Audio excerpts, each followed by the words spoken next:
Halo Sobat Inovator Muda, kembali lagi dengan saya Pak Pilu di video seri pembelajaran Internet of Things. Di video seri pembelajaran kali ini kita akan membahas mengenai mekanisme penyimpanan data pada sistem IoT. Harapannya, setelah Sobat Inovator Muda mempelajari video seri ini, Anda mampu menjelaskan bagaimana data diperoleh, ditransformasikan, dikirimkan, dan disimpan pada sistem IoT. Di video seri sebelumnya kita sudah membahas pada dasarnya aplikasi sistem IoT itu dikelompokkan atau diklasifikasikan ke dalam 4 layer, yaitu IoT infrastruktur, virtual IoT device layer, component layer, dan IoT application. Nah, sistem IoT itu terdiri dari banyak device yang saling berkomunikasi. Kata kuncinya di sini, saling berkomunikasi. Ingat, inti komunikasi adalah ada data yang dipertukarkan. Sehingga jika diilustrasikan ke dalam bentuk grafik yang sederhana, kira-kira beginilah susunan dari perangkat-perangkat yang saling terhubung dalam suatu sistem IoT. Tentu yang diilustrasikan di sini merupakan sistem yang sangat sederhana. Tapi setidaknya dari ilustrasi ini kita mampu sedikit memahami atau sedikit mencerna bagaimana sih sistem IoT bekerja. Yang pertama adalah di data collectors. Dari namanya sudah kelihatan bahwa device-device yang dikategorikan sebagai data collector memang memiliki tugas untuk mengumpulkan data-data. Seperti mungkin sensor suhu, sensor kelembaban, atau bahkan kamera. Itu pun termasuk sensor. Dan di sini itu bisa dihubungkan dengan wireless ataupun wire. Tapi biasanya untuk di sistem IoT umumnya wireless. Di bagian kedua mirip seperti data kolektor, hanya saja di sini memiliki sedikit fitur tambahan, yaitu dia selain bisa melakukan sensing, dia juga bisa melakukan penyimpanan data internal. Ya, seperti mungkin ada kamera yang dilengkapi dengan MMC, ketika melakukan recording, selain menyalurkannya ke server, tentu dia mungkin memiliki internal storage, ada juga seperti itu. Nah, sensor-sensor seperti ini tujuannya digunakan agar dapat melakukan backup data. Jika mungkin data gagal dikirimkan ke server, setidaknya data internal masih tersimpan di situ. Lalu bagian berikutnya adalah actionable device. Itu perangkat-perangkat yang memang bisa dikendalikan dari jarak jauh.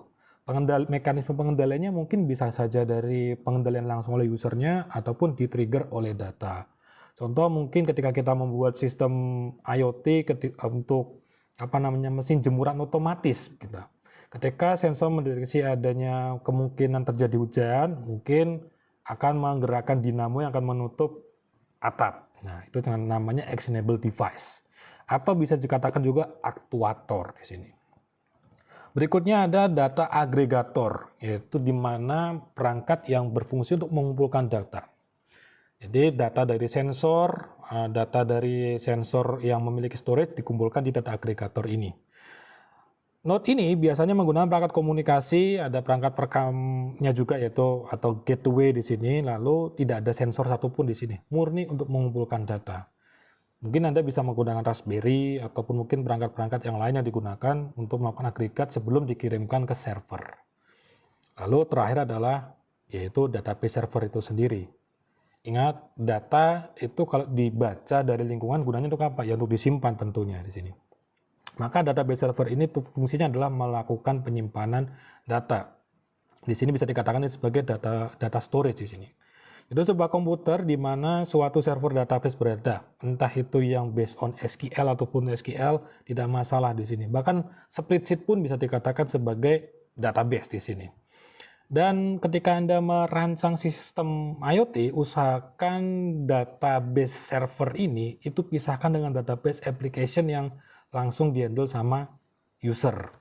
Alasannya apa? Yaitu untuk concern di bidang security-nya gitu. Artinya ketika server utamanya katakanlah jebol gitu, server untuk IoT-nya masih bisa diselamatkan di sini.